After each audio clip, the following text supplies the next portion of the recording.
que se conecten un poquito más de nuestros alumnos y comenzamos, por favor. Claro.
Muy bien. El Instituto Tecnológico Superior de la Sierra Norte de Puebla, en el marco del segundo encuentro de ciencias y tercer concurso de experimentos, le da la bienvenida a la maestra Rocío González Sánchez con la plática Un paseo por las matemáticas.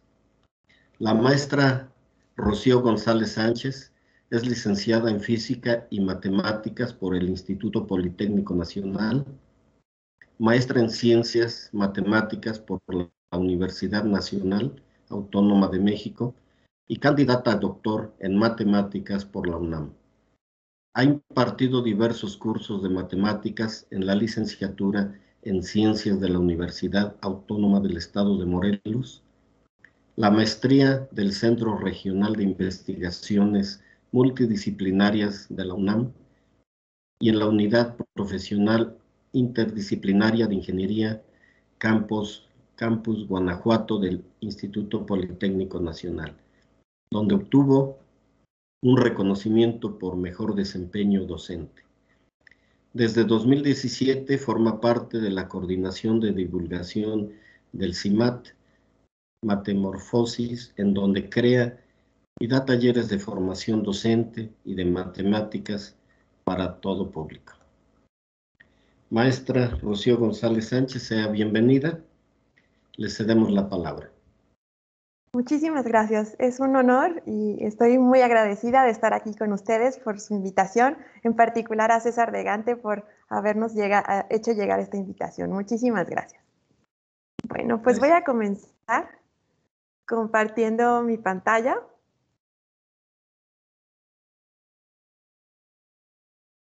Permítanme un momento. Díganme si pueden ver. Sí, maestra, ya se ve. Muy bien.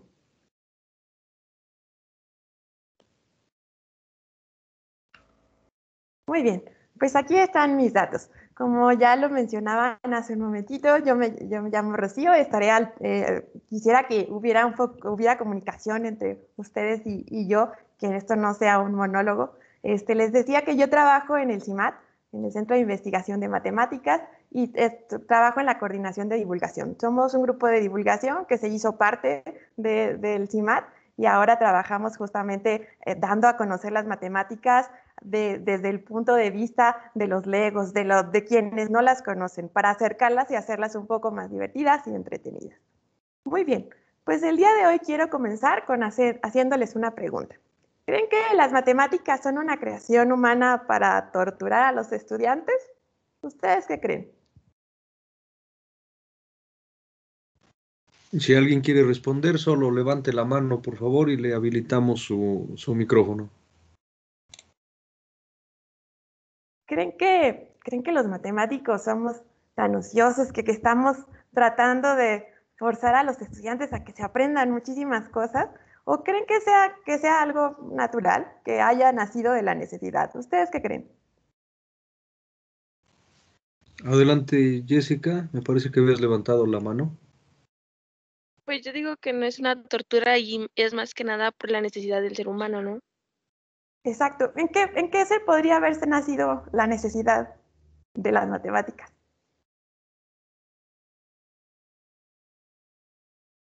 ¿Qué creen? ¿Cuáles serán las primeras matemáticas de las que se tuvo necesidad? Adelante, Ari Yair, puedes activar tu micrófono. Pues sería Sí, buenos para días. contar. Sí, adelante. Buenos días. Bueno, yo creo que eso surge desde los tiempos pues muy remotos, ya que pues la necesidad de contar, de saber pues qué hora es, porque igual eso implica matemáticas, saber en qué estación o en qué día estamos, igual implica matemáticas. Entonces yo creo que pues eso es desde el principio, igual en la siembra, ¿no? Para saber exactamente cuánta cantidad de agua hay que echarle y todo eso. Exacto, exacto. En las labores básicas, en las labores cotidianas del día a día, de las primeras, desde los primeros habitantes de esta tierra, tuvimos la necesidad de contar. Y es algo intrínseco a nosotros. La verdad es que no es algo que nos sea forzado, sino es parte de nuestro cerebro. De hecho, hasta algunos animales tienen esa capacidad de contar. Como decía su compañera, contar es una de las primeras necesidades. Han hecho experimentos, ustedes háganlo, si tienen por ahí algún niño chiquito que todavía no hable, pónganle imágenes de objetos, pero lo que tienen que hacer es considerar la misma cantidad de objetos. Tres pelotas, 3 juguetes, 3 lo que sea. Y después le cambian a 4. Y entonces el niño hace algún movimiento, algún gesto que indica que cuando ve un cuarto objeto, o un quinto objeto, o otro objeto que no sean los 3 con los que habíamos comenzado, y el niño entonces se comienza a decir qué pasó. Entonces se tiene la idea de que las matemáticas son algo que está dentro de nosotros, la necesidad de contar. Si ustedes estuvieran en la selva y vieran un par de árboles, y quisieran tomar muchos frutos de los árboles, pues automáticamente voltearían y harían un conteo rápido o una aproximación de en qué árboles conviene más subirse para tomar los mangos. Así es de que sí, la necesidad de conteo es básica. Es de las primeras cosas que se tiene necesidad. Fíjense que los primeros registros que se tienen de conteos es cuando se llevaban a los borreguitos a pastar. Imagínense que tienen 2 o 3 borregos que se llevan a pastar, pues es fácil cuando ustedes regresan del recorrido a saber si llegaron con la misma cantidad de ovejas, porque imagínense que tienen una blanca, una pinta y una negra, pues es muy fácil, ¿no? La recuerdan todas.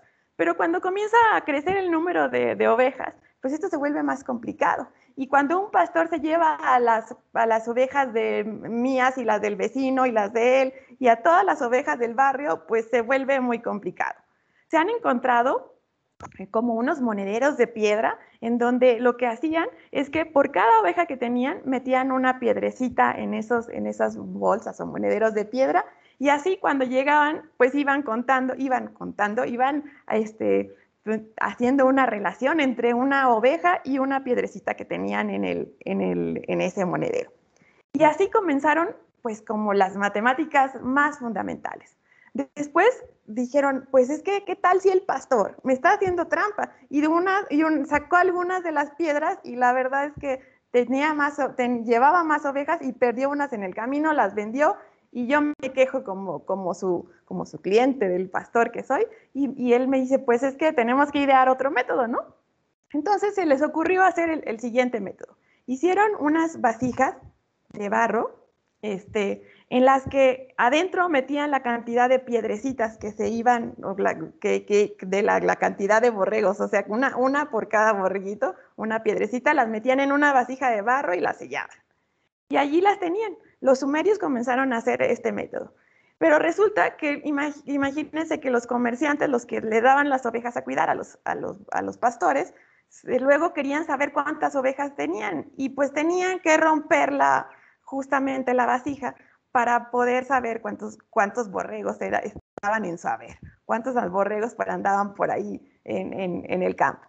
Y entonces se volvió complicado y alguien dijo, ¿y por qué no hacemos unos símbolos afuera de la vasija que indiquen pues que cuántas piedras hay adentro o cuántos borregos hay? Y comenzaron a hacer esos símbolos.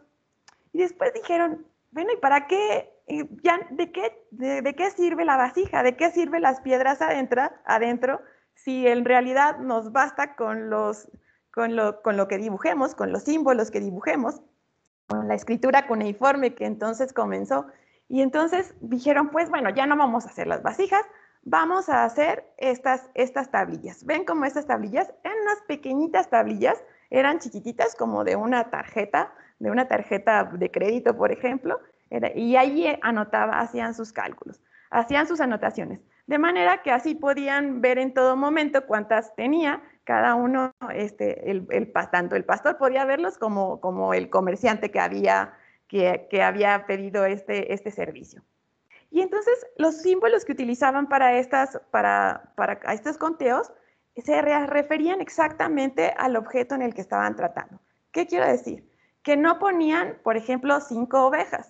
En el lenguaje sumerio escribían un símbolo, yo que sé cuál era, que significaba 5 ovejas, o 1 oveja, o 2 ovejas, o 500 ovejas. Pero si hubieran llevado ganado, por ejemplo, unas vacas, entonces tenían otro símbolo, que era diferente, o no para la cantidad, sino que se refería a la cantidad y al animal al que se estuvieran refiriendo. Entonces, 5 ovejas era diferente el símbolo a 5 vacas. ¿Y qué pasa? Que llega una revolución, que es un salto cuántico, que a mí me parece que es justamente donde nacen las matemáticas, cuando deciden, ¿y por qué no hacer un símbolo que simplemente signifique el 5? Y así no importa si son vacas o ovejas o cabras, entonces no va a importar. Después ponemos otro símbolo que signifique cabra, oveja o vaca, y el 5 nos va a servir absolutamente para todo, o el número que estemos usando. Vean que en ese momento, les digo, es una revolución y hace la diferencia entre las cosas físicas y la abstracción.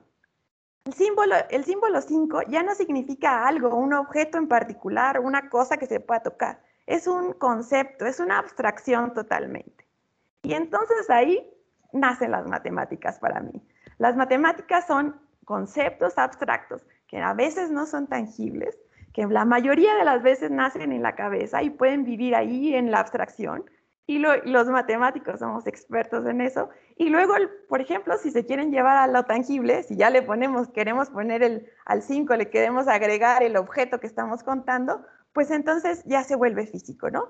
Pero tiene que hacer un ensamble entre la parte abstracta y la parte física. Pero fíjense que el 5 es una creación absolutamente, les digo, conceptual. No es nada físico. Pero ahí nacen las matemáticas para mí. Muy bien, pues con los sumerios sucede esto. ¿Qué creen que nace entonces? Como lo conocemos actualmente, se llama aritmética. ¿Ustedes han estudiado aritmética?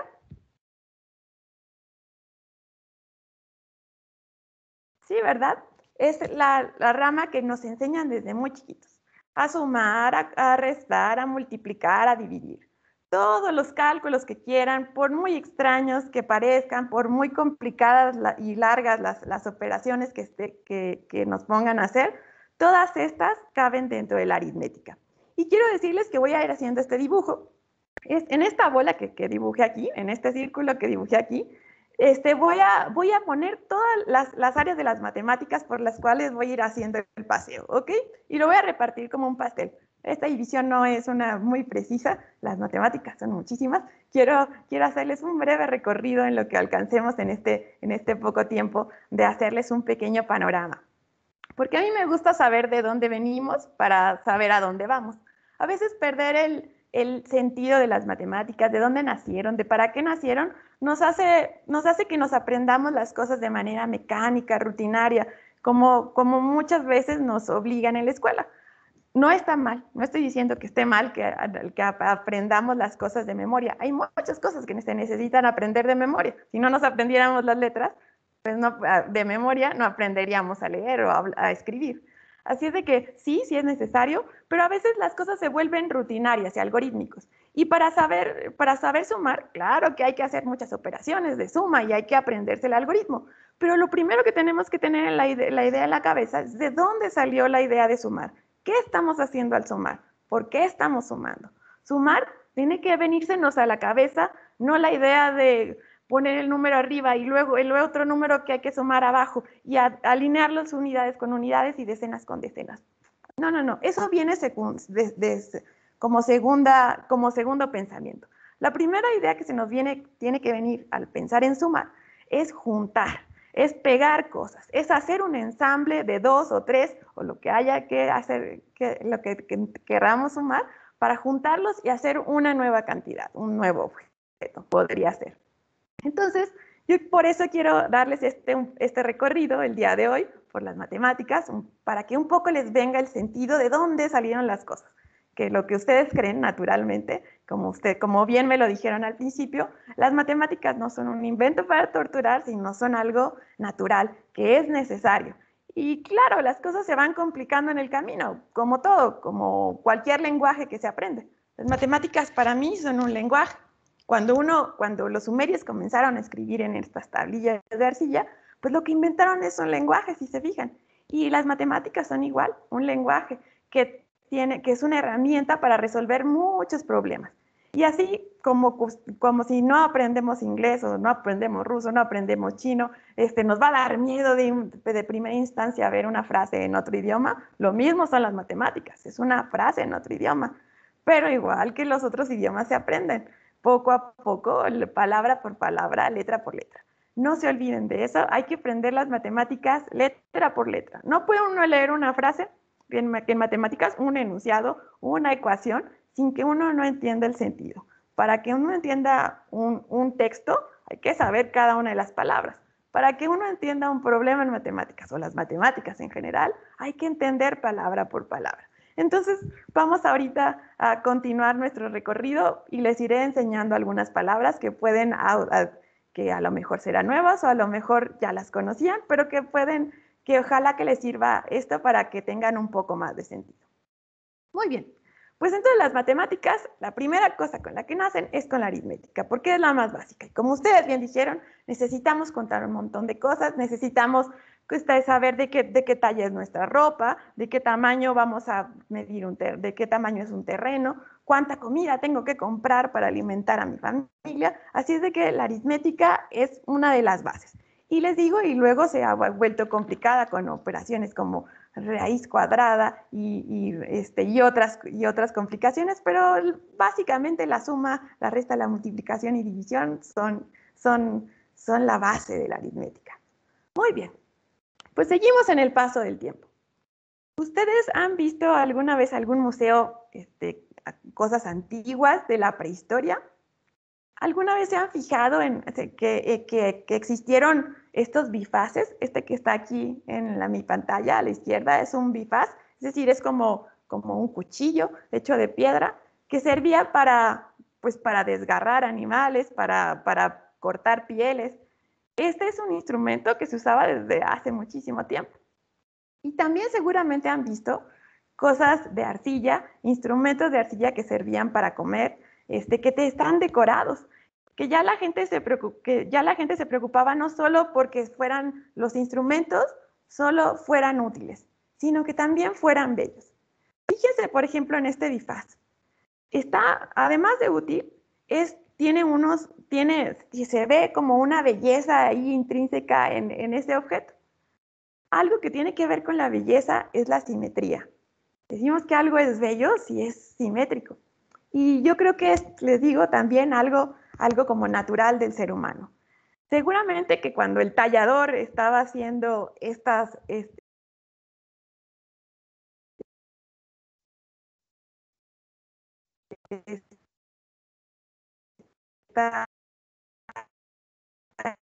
esta herramienta, al estarla haciendo, no lo estaba haciendo, no sé, algún concepto tendría en su cabeza para que esto se viera bien. Y luego, ¿y qué pasaría con las que estaban, quienes hacían las bandejas y las figuras, los objetos de arcilla? También los decoraban y también hacían unas figuras muy bonitas. Estos son unos ejemplos que se han encontrado en algunas vasijas y vean qué estéticos, qué bonitos. Y si se fijan, también podemos encontrar ejes de simetría en ellos. Seguramente que ellos pensaban que le estaban haciendo cosas bellas y seguramente no eran aleatorias estas maneras de dibujarlos. Seguramente encontraron patrones.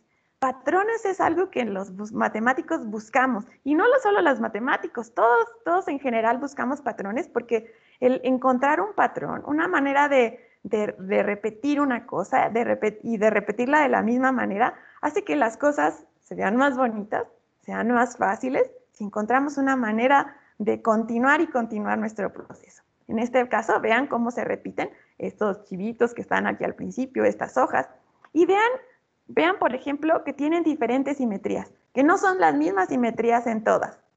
Bueno, pues les dejo de tarea investigar cuántas simetrías hay en estas cenefas, ¿cómo se llama? Estos frisos que también se llaman. Se los dejo de tarea que vean cuántos ejes de simetría pueden encontrar en ellos. Muy bien, pero no me quiero detener más en esto. Entonces, ¿qué creen que nazca con estos ejes de simetría y estas rotaciones y reflexiones que nosotros ya actualmente le llamamos así? ¿Qué creen que nazca? La geometría. La geometría, que es una de las áreas reinas de las matemáticas. Resulta que desde la prehistoria, ya como que la geometría era parte de nosotros. Pero resulta que comienza la civilización a crecer y a crecer no nada más en el sentido de números de habitantes, sino también los pensamientos. Los pensamientos comienzan a hacerse maduros. Y entonces comienzan los egipcios y los babilonios a tomar resultados importantes. Comienzan a tener problemas, sobre todo de las medidas de la Tierra. Geometría, si alguna vez se han preguntado por la palabra geo, ¿a qué le suena? Geo suena a tierra, ¿no? Y metría quiere decir medir.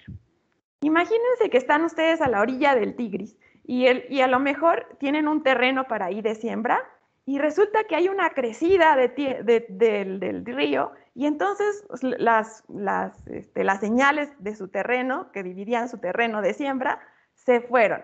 Y entonces ustedes tienen que ir a reclamar pues, a los políticos, a los encargados de dónde estaba su terreno, que a lo mejor el vecino ya les estuvo invadiendo, o ya no saben si quedó más chico o más grande, pues si si se movieron las estacas que le limitaban. Y entonces se vuelve un problema cotidiano, las necesidades de medir la tierra, cómo medir áreas, cómo saber los perímetros de algo, se vuelve, les digo, una necesidad. Y los egipcios comenzaron a trabajar muy arduamente en esto, a hacer muchas investigaciones. Por ejemplo, ahí tenemos a Eratóstenes, que quiso medir justamente cuánto medía el perímetro de la Tierra. Y lo logró, y con mucha eficacia, con un error mínimo de los cálculos que tenemos ahora. Y entonces, les digo, se lo comenzaron a tomar muy en serio. Resulta que ellos tenían agrimensores, es decir, gente que medía el campo, y ¿saben cómo lo hacían? Con pasos. Iban caminando y a pasos muy regulares, a veces usaban camellos también, porque los camellos tienen el paso muy regular, iban haciendo mediciones de distancia. Y las mediciones de distancia que tenían en ese entonces, con pasitos, son muy, muy buenas. Les digo, tienen un porcentaje de error de un 5% comparadas con las mediciones actuales. Así es de que los egipcios comenzaron a hacer una investigación tremenda en esta área y comenzaron a resolver problemas importantes, muy importantes, como de medir el diámetro de la Tierra. Pero luego llegan los griegos. Los griegos aprenden justamente de los egipcios y de los babilonios. Toman los conocimientos, pero los griegos no se contentan en resolver un pequeño problema, en resolver unos casos especiales de cómo resolver el área del terreno fulanito o sutanito, sino ellos ven las cosas de otra manera, tratan de generalizar los resultados. Lo que ellos ya no quieren es, por ejemplo, cómo medir un triángulo rectángulo. Imagínense que ustedes son albañiles, por cierto, pregúntenle a un albañil cómo le hace para medir los ángulos rectos, les los dejo también de tarea, les voy a dejar muchas tareas el día de hoy. Y casi todos conocen un teorema muy famoso. Fíjense que lo que hacían entonces los egipcios era que con una cuerda hacían varios nudos a la misma distancia. Primero hacían 3 nudos a la misma distancia. Imagínense que ustedes agarren una longitud fija, un segmento fijo, que sea su base, y entonces hacen una longitud de 3 de esas longitudes bases, de esas 3 unidades. Y luego hacen otra, con esa misma cuerda, le hacen un nudito ahí en las 3 unidades, luego le hacen otra, luego miden 4 unidades y le hacen otro nudo, y luego le hacen otro nudo en 5 unidades más. Es decir, hacen un 3, 4 y 5, ¿ok? Y entonces esa cuerda la amarran, la nudan por los extremos, y entonces cuando ustedes tratan de formar un triángulo con esos nudos como vértice, no hay otra manera en que acomodarse en que sea un triángulo rectángulo. Encuentran un ángulo recto, y ustedes saben que los ángulos rectos son para nosotros los humanos una base en la construcción de muchísimas cosas. Por ejemplo, de las casas, ¿no? Entonces, para los egipcios también era necesario estos ángulos rectos, y ese era uno de los métodos. Hacían su triángulo 3, 4, 5, lados 3, 4 y 5, y entonces lo acomodaban y se daban cuenta. Pero les digo, los egipcios hicieron eso, y de hecho desde antes, desde los druidas ya se tenían esos conocimientos. Y a veces en matemáticas sucede algo extraño, como que los conocimientos, los resultados, se obtienen al mismo tiempo en civilizaciones contemporáneas. Así es de que los druidas estaban por un lado y por otro lado estaban los egipcios con estos triángulos rectángulos que usaban justamente para hacer ángulos rectos. Muy bien, pero les digo, vamos a los griegos. Los griegos estaban que lo que querían no era encontrar un triángulo rectángulo. Ellos querían encontrar 2, 3, 4, no, querían encontrar todos los triángulos rectángulos. Pitágoras, que fue un personaje muy importante y también muy célebre desde entonces, desde que él vivía, dijo, vamos a hacer las cosas formales, vamos a pensarlo y a demostrar las cosas, a tratar de que los resultados sean certeros y precisos, y no es que el triángulo 3, 4, 5 funcione muy bien, sino quiero saber, tener un control de cuáles son absolutamente todos los triángulos rectángulos que funcionan. Y es así como nace la otra visión de las matemáticas. También es otro cambio, otra revolución en cuanto a las matemáticas, la visión griega. De hecho, es la visión que nosotros ahorita tenemos para estudiar la geometría y todas las matemáticas en general. Así es de que a veces es bueno recordar un poquito de los griegos, porque son los papás de nuestros conocimientos. Por ejemplo, si nosotros aprendemos los números en griego, los prefijos griegos y latinos, no tendríamos complicaciones en aprendernos un montón de nombres extraños de figuras geométricas. Si sabemos que 1 se dice mono, 2 se dice dúo, o 3 se dice tri, 4 se dice tetra, 5 se dice penta, 6 se dice hexa, y luego nos enteramos que además ángulo se dice gono, o a veces les digo, usamos los prefijos griegos y latinos, entonces sabremos que pentágono, ¿qué será? Penta quiere decir 5 y gono quiere decir ángulo. Entonces no tendremos complicación. Y además ellos no se complicaban las cosas. Ellos no ponían, a los triángulos no les ponían el 3 ángulos, los cuadrados se llamaban el 4 ángulos, el de 5 ángulos era el pentágono, y así sucesivamente. Es decir, ellos trataban de hacer las cosas claras. Y lo que pasa es que nosotros no lo leemos en otro idioma y nos parecen complicados, pero en realidad no son tantos. Así es de que, les digo, los griegos fueron un parteaguas, porque nosotros queremos hacer lo mismo. Ahora los matemáticos, lo que nos encargamos es de encontrar estos resultados que sean generales. Otra vez, que se resuelvan los casos particulares, como el triángulo que habíamos dicho hace un ratito, pero después que se vuelva un resultado completamente general. Y entonces se vuelve un resultado completamente general y bien probado, y le llamamos teorema. Por ejemplo, el más famoso que ustedes conocen es el teorema de Pitágoras. Y a lo mejor les digo, no fue Pitágoras exactamente, pero él como que ya le puso esta formalidad. Ese resultado ya se conocía previamente. Y lo que nos dice este resultado, pues es que si tenemos un triángulo rectángulo, cuando hagamos los cuadrados de cada uno de sus lados y los sumemos, justamente nos va a quedar el cuadrado de la hipotenusa, es decir, del segmento de recta que une a los dos lados que forman el ángulo recto. Ustedes ya lo conocen bien. Y es así como los griegos hicieron, les digo, toda una revolución. Comenzaron a estudiar los números de una manera diferente. De hecho, para Pitágoras y para los pitagóricos pensaban que era una religión. Las matemáticas no eran nada más como para nosotros, una herramienta. Era toda una filosofía, un estilo de vida.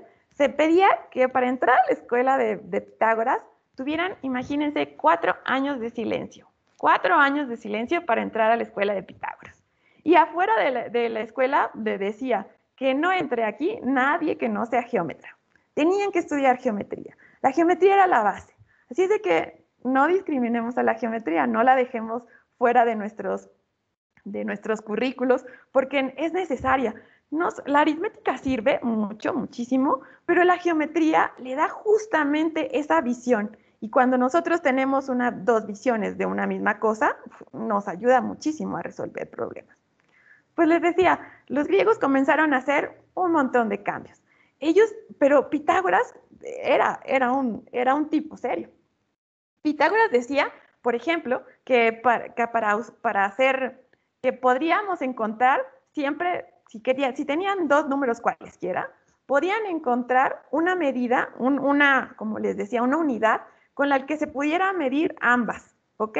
Es decir, podían hacer un triángulo de lado 1 y de 1 por 1, de un lado y otro lado de dimensión 1, y que iban a encontrar justamente ustedes una unidad con la que pudieran medir esos lados, pero también la hipotenusa. ¿Y qué creen? Que llegó y pasó de Metaponto y dijo, no, Pitágoras, eso no se puede. Pitágoras dijo, ¿cómo que no se puede? Por favor, no digas eso, porque entonces van a decir que las matemáticas están incompletas y ya no las van a creer en ellas, y nosotros, las matemáticas son el eje de la Tierra, así es de que no puedes decirme ese resultado, que no me puedes decir que no se puede, siempre se debe de poder.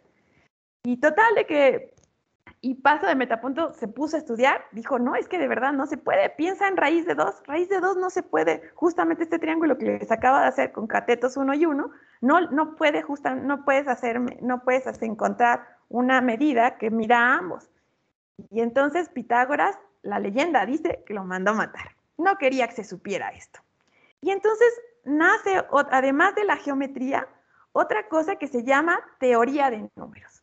Y justamente la teoría de números estudia los números con sus propiedades más intrínsecas, como esta. Como hay números que no se pueden, que no podemos con una medida de dibujar. A lo mejor ahora los conocen ustedes como números irracionales, porque parecían muy irracionales. Pero he de decirles que no son tan irracionales. De hecho, cuando nosotros encontramos en la recta numérica, le tiramos un dardo al azar, lo más seguro es que le vamos a pegar a un número irracional. Muy bien. ¿Conocen algún número irracional? Hay algunos muy famosos. ¿Conocen alguno? A ver, quien quiera hablar, levante la mano, por favor.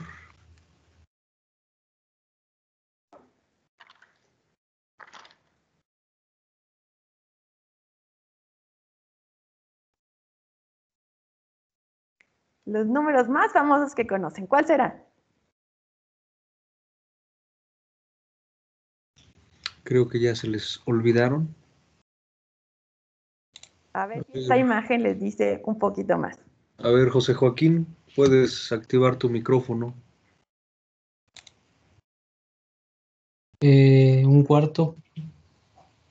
Un cuarto es un número, sí, muy bonito. Pues es un racional, de hecho. Un cuarto significa dividir un entero en 4 pedazos, y ahí lo encontramos. Sí lo podemos justamente encontrar fácilmente, porque, por ejemplo, para encontrar la medida entre 1 y un cuarto, pues simplemente el entero que teníamos lo dividimos en 4 y ya está. Todos los racionales, todos los que se escriben como quebrados, se pueden podemos encontrar una medida en ellos. Y justamente en el número está la manera de crearlos. ¿Cuántas veces si es un quinto, si es un octavo? Pues dividimos el entero en 8, y si es un octavo, y entonces así los encontramos.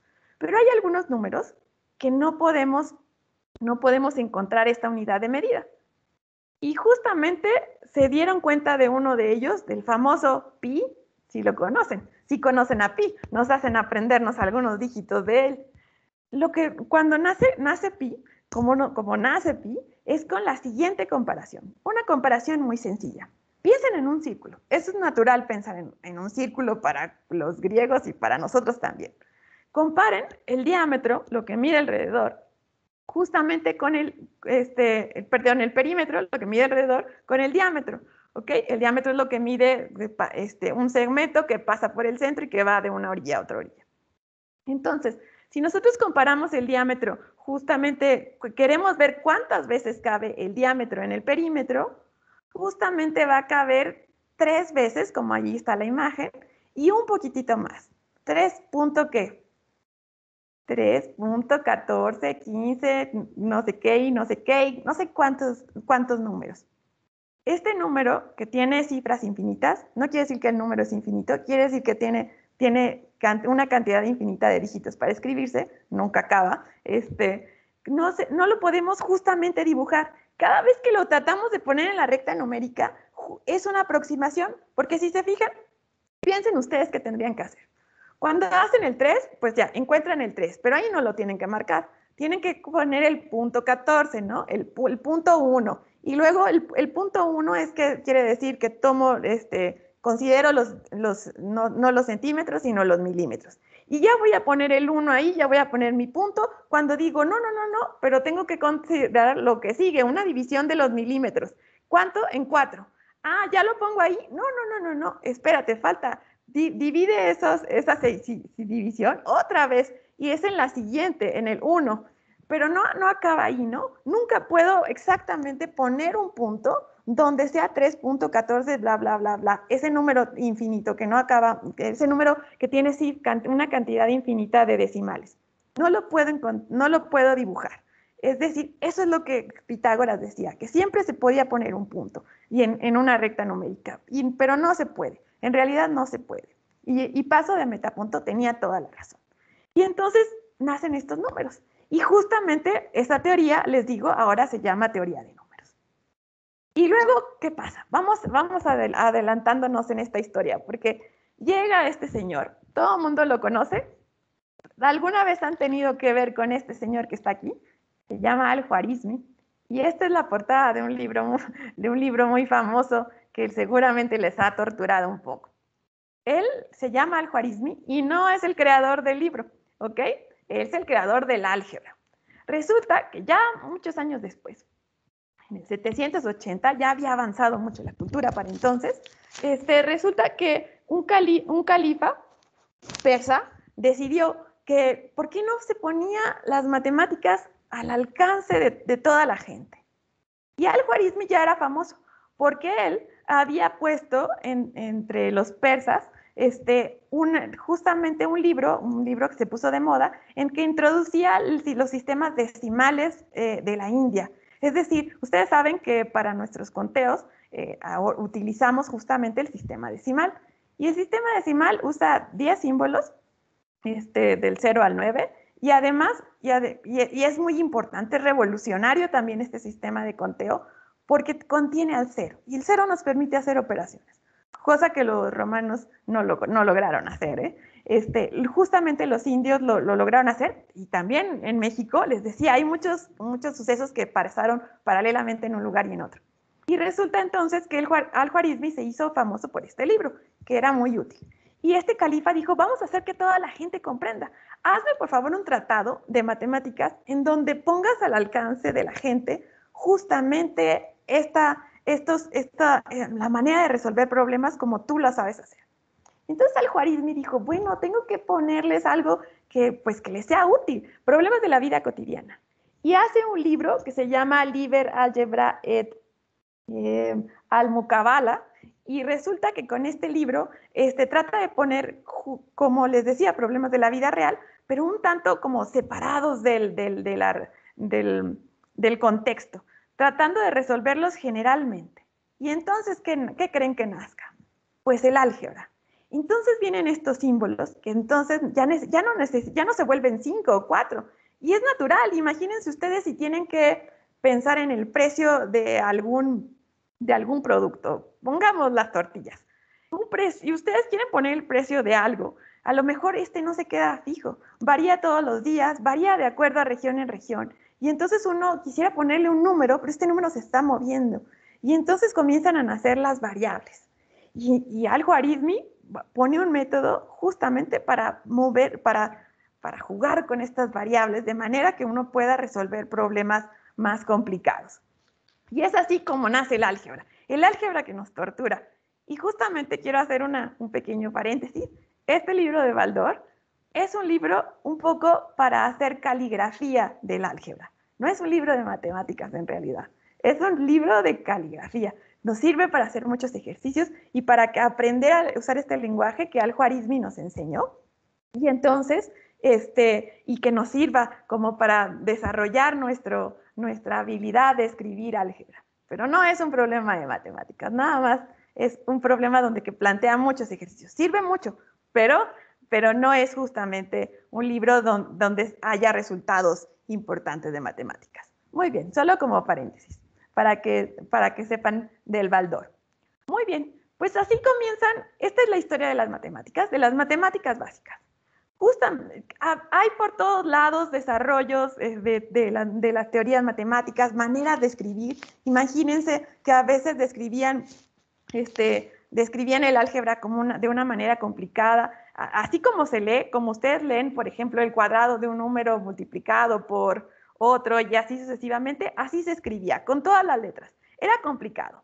Y entonces llega hasta hace muy poquito, hasta 1593, llega un matemático francés que se llama Viet, que él dijo, vamos a tratar de unificar esto está muy complicado. ¿Por qué no usamos las letras del abecedario, las letras A, B, C y alfa, beta y gamma, justamente para llamar a estas variables? Y entonces es así como él intenta, pero no lo logra del todo. Tiene que llegar otro matemático famoso que se llama René Descartes, y que ustedes lo conocen por las coordenadas cartesianas, seguramente han tenido que ver con Descartes, porque han usado sus coordenadas, todos los hemos usado, y él dice, bueno, ¿por qué no vamos a hacer unas convenciones? X y Y y Z para las variables, y para cantidades conocidas, A, B y C. Y esa fue una convención, para no hacernos bolas, para hablar más o menos el mismo lenguaje en todo el mundo. Y esa convención funcionó y funciona hasta la actualidad. Y entonces es así como nacen las matemáticas modernas. Aquí llevamos estas áreas, que son las primeras, las básicas, las más históricas, pero después se comienzan a complicar las cosas. Ahora las matemáticas modernas, las matemáticas actuales, las matemáticas a partir de Descartes, comienzan a agregar otras herramientas, ya las herramientas algebraicas totalmente. Y comienza el cálculo. ¿Y ustedes saben dónde viene la palabra cálculo? Las piedrecitas que les dije al principio, que se metían en estos monederos de piedra, se llamaban cálculis. Estas piedritas, así como los cálculos que a veces nos sacan de algún órgano, estas piedrecitas, ¿sí? Se llaman cálculos, justamente porque se hacían cálculos, ¿no? Porque se hacían cuentas. Y de ahí nace el cálculo. Y ustedes entonces vendrá a su mente luego las derivadas y las integrales. Y cada vez que ustedes están haciendo una integral, es justamente sacar áreas, pero de objetos complicados, ya no se ven tan bonitos como los cuadrados y los rectángulos, ahora se vuelven objetos complicados, pero siempre las nuevas complicaciones tienen ideas básicas en su inicio, en su nacimiento. Por ejemplo, para calcular el área bajo la curva, lo que hacemos es una curva muy complicada, pues la partimos. ¿Qué sé hacer yo? Sacar áreas de rectángulos. Pues entonces busquemos unos rectángulos, forcemos los rectángulos a estar ahí. Y ahí, si se fijan en esa imagen, pues estamos haciendo rectángulos que a veces les sobra un poquito, pero se compensa con lo que les falta. ¿Y qué pasa si hacemos los rectángulos más delgados? Pues seguro que nos va a dar un resultado mucho más preciso. Y entonces así se vuelven nuestras herramientas para calcular áreas complicadas. El cálculo integral es para eso. Otra de las, luego, o sea, hay muchas áreas de las matemáticas, se vuelve ahí una fiesta para nosotros los matemáticos, una fiesta de abstracción, donde nos despegamos un poquito de la realidad y nos vamos justamente a los conceptos, a las partes en donde todo puede vivir. Nosotros no nos preocupamos de que si la resistencia de los materiales o si puede funcionar en la vida real. Para nosotros los matemáticos, la geometría, por ejemplo, puede ser que se unan dos puntos con una curva o puede ser con una recta, como era a la usanza antigua. ¿Y por qué no? ¿Por qué no se unen con una elipse? En las matemáticas todo es posible. Es un campo de experimentación donde todas las posibilidades se pueden. Y entonces los matemáticos comenzamos a crear muchas áreas de las matemáticas, como el álgebra moderna, por ejemplo, que dice, bueno, vamos a hacer la aritmética muy general. Ya no quiero pensar en números. ¿Qué tal si pensamos en objetos? ¿Y qué tal si en vez de esos objetos ya no los voy a comenzar a pensar que son las sumas usuales? Voy a diseñarme una suma diferente, una que yo me invente. Y a ver, ¿qué comparación con ese conjunto de objetos que ahora yo quiero trabajar y ese conjunto de operaciones que puede ser una nueva suma y una nueva resta? ¿Será que se parecen a los números usuales? ¿Será que no se parecen? ¿Qué tendrán de en común?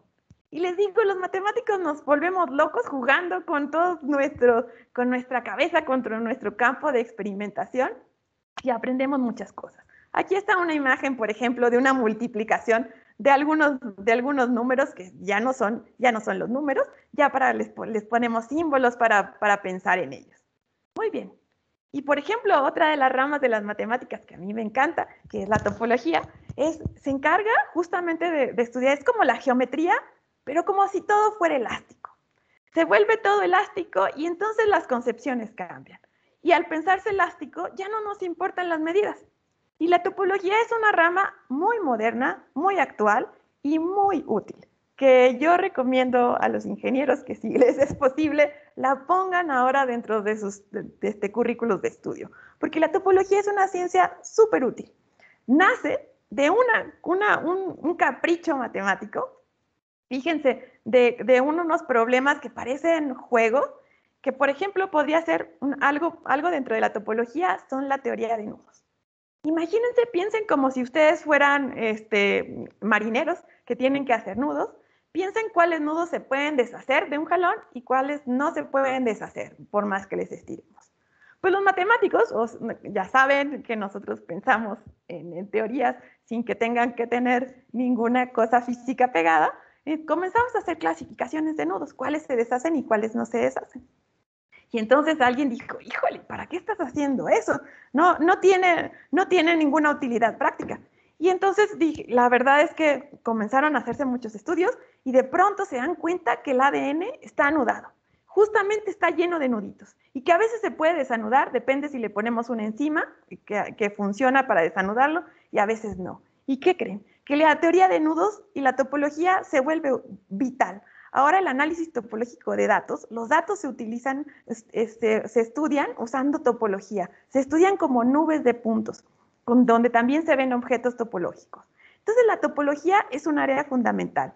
Les digo que los matemáticos pensamos en muchas cosas.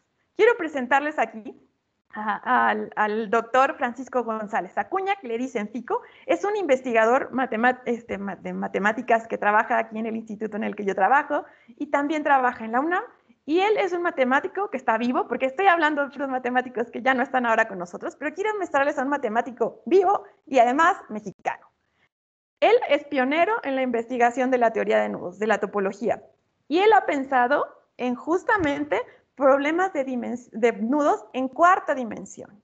Es el pionero en la cuarta dimensión. Así es de que siéntanse orgullosos del trabajo de investigación que se hace en matemáticas en México, porque está muy actual y muy desarrollado. Aquí se los presento. Ojalá que ustedes algún día puedan estudiar las matemáticas, puedan acercarse y puedan encontrar que también todas esas abstracciones que los matemáticos hacemos de manera un poco pareciera forzada, a veces no son tan forzadas, a veces la ingeniería, las ciencias aplicadas están esperando importantes para ponerse en práctica. Muy bien.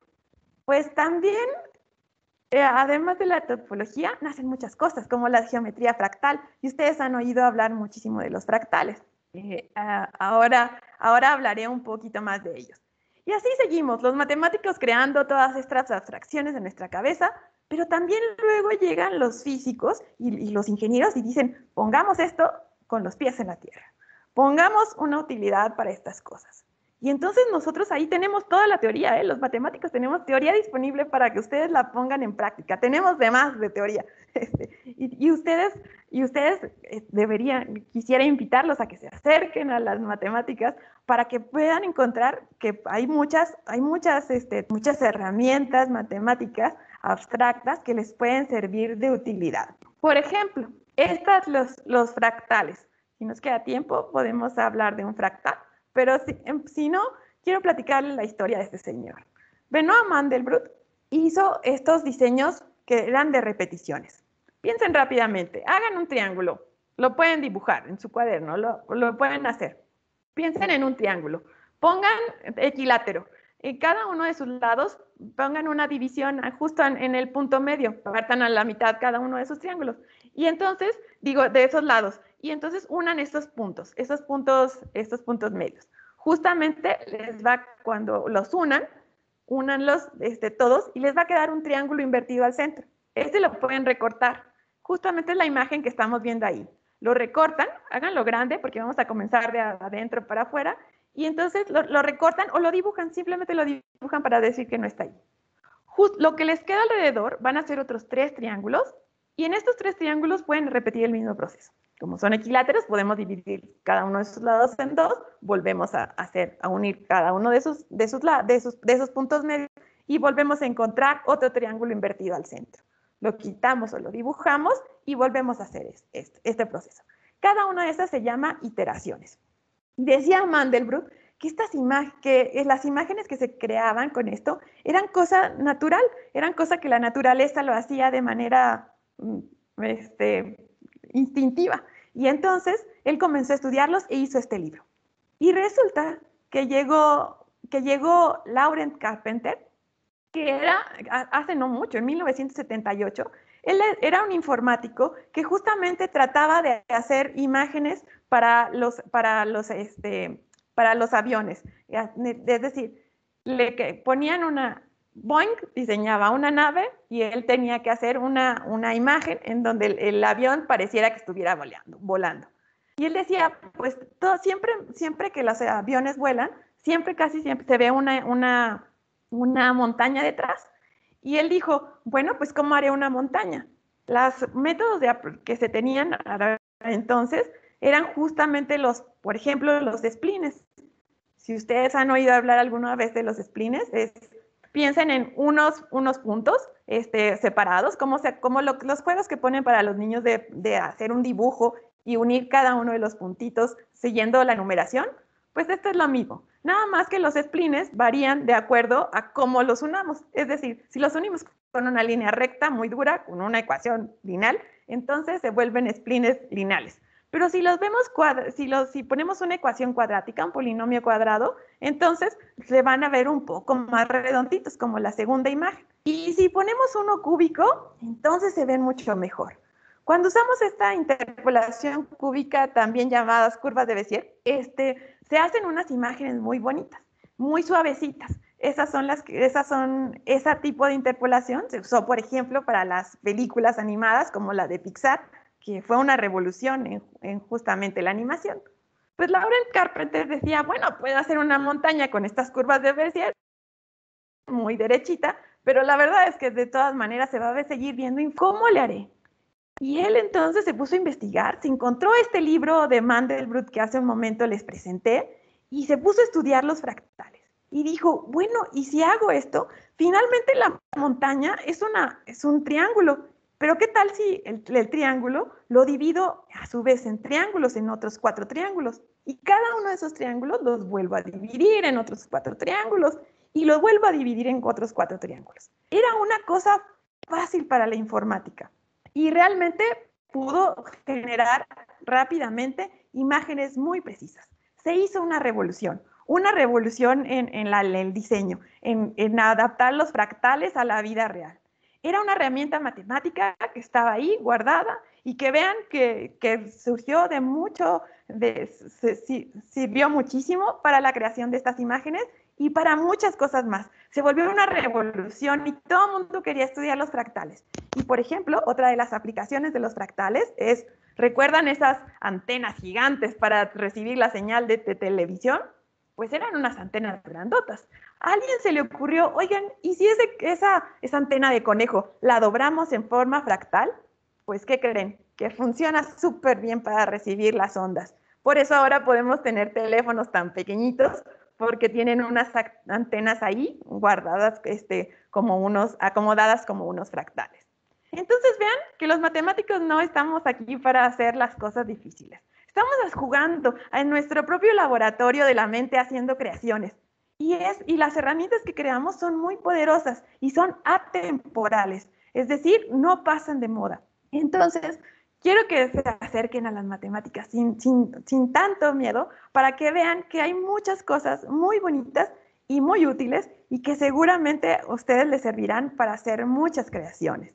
Hay muchas maneras de acercarse y podemos hacer justamente unos acercamientos suaves, dulces, a través de las cosas más bonitas como los fractales. Muy bien, pues esta es mi charla por el día de hoy. ¿Tienen alguna pregunta o comentario, sugerencia? Muchas gracias, maestra. ¿Alguien de los jóvenes compañeros, alguna pregunta para la maestra Rocío? Adelante, María Guadalupe. Muy buenos días, pues antes que nada agradecerles, me encantó mucho su plática y sí tiene muchísima razón, las matemáticas nos siguen día a día en cualquier cosa y mi pregunta es, ¿qué libro nos recomendaría usted y por qué?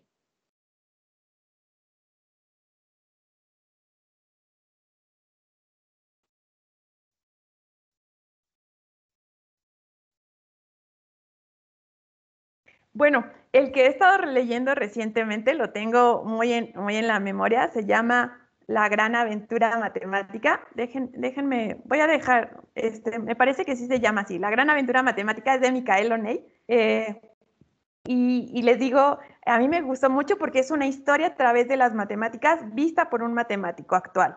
Entonces, ese sería mi preferido por el día de hoy, porque en ese, por ejemplo, me basé para la plática que estoy diciendo, y además porque lo plantea desde una perspectiva muy inocente. No necesitamos saber nada, y pone algunos ejemplos muy precisos. Así es de que ese es el que les recomiendo, les digo, se llama La Gran Aventura Matemática, me parece, y es de Michael O'Neill. Gracias. De nada. Muy interesante, maestra. La verdad que como académicos normalmente nos apegamos a un programa de estudios, a unos subtemas que necesitamos desarrollar durante el transcurso del semestre y en pocas ocasiones entramos a lo que es la historia, a lo que son las raíces de lo que son las matemáticas. Y muy interesante porque pues aquí es donde se comprenden muchas teoremas, lo que manejamos nosotros día con día, pero bueno, el antecedente o la raíz, pues es lo que a veces no nos da tiempo inclusive de platicarlo con los alumnos y también en ocasiones pues desconocemos algunas partes de la historia y para mí muy interesante cómo fue avanzando lo que es el estudio de las matemáticas. Le daríamos la palabra a alguien más que tenga alguna duda, comentario. Jóvenes, compañeros, maestros. Adelante, Fabián.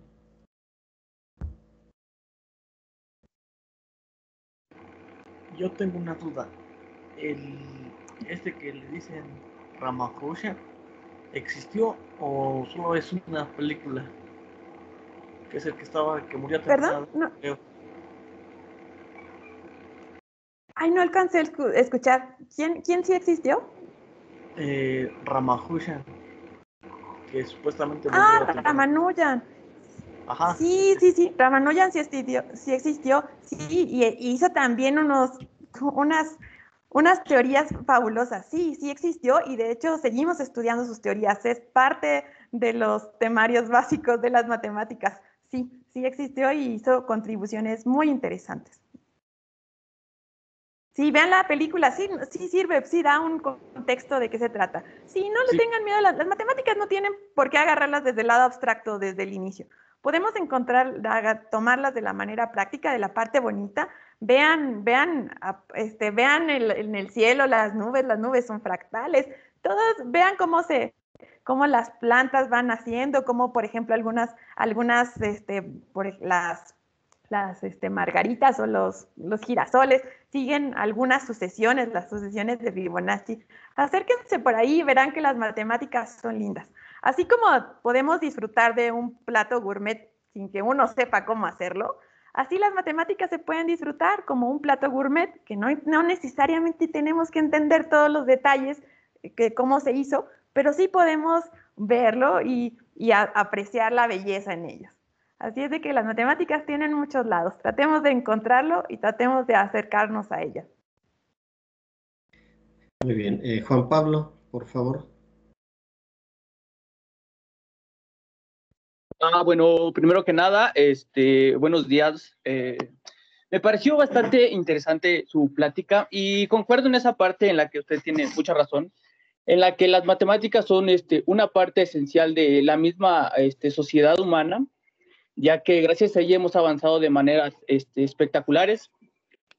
Y pues sí, realmente son muy interesantes cuando uno los ve desde el punto de vista correcto, porque pues yo como estudiante, puedo hablar casi por todos, a veces las matemáticas tal vez se nos hacen difíciles porque pues de alguna manera a veces como que los profesores, no digo que todos, no saben plantear bien cómo nosotros podemos aprenderlas. Al menos yo en lo particular, para entender algo tengo que saber para qué sirve. Si no, pues obviamente una persona pierde el interés, dice, ¿para qué voy a aprender eso si no sé para qué sirve? Y siento que sería un punto pues bastante fundamental para que todos podamos aprender de esa manera, el saber para qué funciona. A veces, pues sí se les pasa esa parte de que se les olvida en qué aplicaciones podemos hacer y verlo desde la raíz. Y esto me ha parecido bastante interesante porque las matemáticas han tenido una aplicación muy, pues, bastante hermosa, como le diría Albert Einstein, inclusive en algunas teorías como la de la relatividad que él planteó, se aplican muchos de estos términos que usted nos comenta de estas raíces de las matemáticas y que nos han ayudado a contestar o a darnos una idea de preguntas existenciales inclusive de la misma sociedad, como la misma creación, el mismo fin, los universos, que solamente existe uno, que si existen 11, cuál es la partícula básica de la misma existencia misma del universo. Y son temas bastante pues complejos, pero a la vez muy interesantes que a mí me llaman mucho la atención. Pero pues que inclusive por lo mismo de las partes en las que uno pierde el interés, porque pues no entiende uno más que nada los principios y pues es lo que llega a pasar. Pero pues para mí la verdad es que sí, me encantan mucho esos temas, se me hacen muy interesantes y pues sí, a veces pues sí me entra la curiosidad de empezar a estudiarlos y se me hace muy grato que una persona como usted esté aquí impartiendo su conocimiento y sus puntos de vista para que nosotros como estudiantes podamos, pues sí, escucharla, hacer nuestras propias opiniones y tal vez encaminarnos hacia un camino que ayude a prosperar más allá a la sociedad en estos temas que son fundamentales para todo. Pues muchísimas gracias por tus comentarios. Sí, súper certero lo que dices. Galileo justamente fue el que unió la física con las matemáticas y eso también hizo que a las matemáticas les metieran por ahí un puyazo para que comenzáramos a pensar en otras cosas. Y los matemáticos damos respuestas a las preguntas de los físicos, justamente en eso que decías de las dimensiones, de cuántas dimensiones tiene que ser nuestro universo para que puedan funcionar las otras ecuaciones que los físicos plantean. Sí, la física y las matemáticas han hecho una relación imprescindible, y esto nació gracias a Galileo. Así es de que sí, todo nace ¿por qué? No nace, les digo, como de vamos a aprendernos el algoritmo de la suma. No, así no nacen las matemáticas. Pero también entiendan a sus profesores. Esto no es culpa de los profesores exactamente, es una cuestión histórica. Desde algún punto, no sé en cuál, eso sí no lo sé, se comenzó a romper y se comenzó a hacer como, nos comenzaron a educar como técnicos y no como inventores. Y eso ustedes lo pueden cambiar, porque a sus profesores a lo mejor tampoco, así les enseñaron a ellos y se ha hecho una cadena. Pero ahora que tenemos todo el conocimiento en nuestras manos gracias al Internet, nosotros podemos ver el origen de todo. O sea, ustedes investigan lo que ustedes quieran. Así es de que ahora pueden investigar si algún profesor no sabe, porque a veces no sabemos por qué nació esto, de dónde salió el cálculo, para qué me sirven las derivadas. Ustedes tienen toda la responsabilidad de encontrarlo. Porque cuando uno no aprende las herramientas simplemente como un técnico, uno se vuelve inventor. Imagínense ustedes si les enseñan a usar la calculadora y se hacen expertos en la calculadora, pero un día se les descompone la calculadora y entonces tienen que hacer una suma a mano. ¿En qué se convirtieron? En un técnico que vas a ser desechado. En cambio, si ustedes saben hacer las sumas y las multiplicaciones y las restas y usan la calculadora como una herramienta, no digo que no la usen, la usan como una herramienta, entonces se vuelve más rico y entonces ustedes se vuelven inventores. Entonces, el problema de aprenderse los algoritmos no está mal como tal, pero si no sabemos de dónde salen, se nos pierde una parte esencial. Nos volvemos unos técnicos y queremos no ser técnicos, queremos ser inventores. Los mexicanos somos muy creativos, ya les puse ejemplos. Así es de que seamos creativos, seamos inventivos y no se conformen con lo que van al salón de clases a aprender. Busquen, ustedes tienen que buscar justamente todo lo que les interesa, todas las preguntas que tengan traten de resolverlas. Los maestros no somos unos eruditos que sabemos de todo, así es de que en ustedes está buscar todo lo que les haga falta, todo lo que su curiosidad les den ganas de aprender. Muchas gracias, maestra Rocío. Cedo la palabra al director académico, al maestro Efraín Carrasco Rodríguez, quien hará entrega del reconocimiento.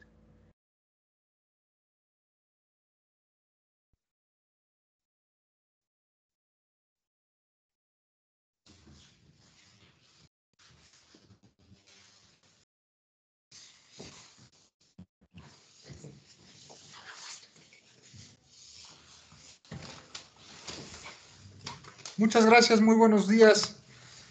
Saludarles con mucho gusto y sobre todo el poderle agradecer a la maestra Rocío González Sánchez por esta plática tan nutritiva, por esta actividad que a nosotros nos deja con la satisfacción del deber cumplido, pero sobre todo nos permite tener la certeza de que compartimos para fortalecer la educación de nuestros alumnos.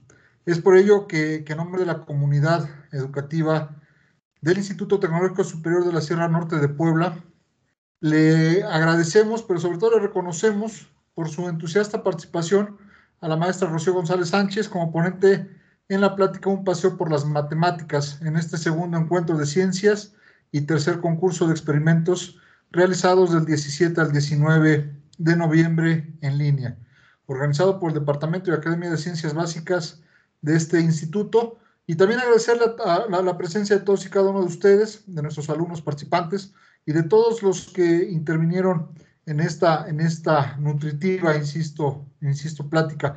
Muchísimas gracias, y las puertas de nuestro instituto siempre estarán abiertas, maestra, para que podamos seguir colaborando de manera estrecha y de manera eficiente para beneficio de nuestras y nuestros alumnos.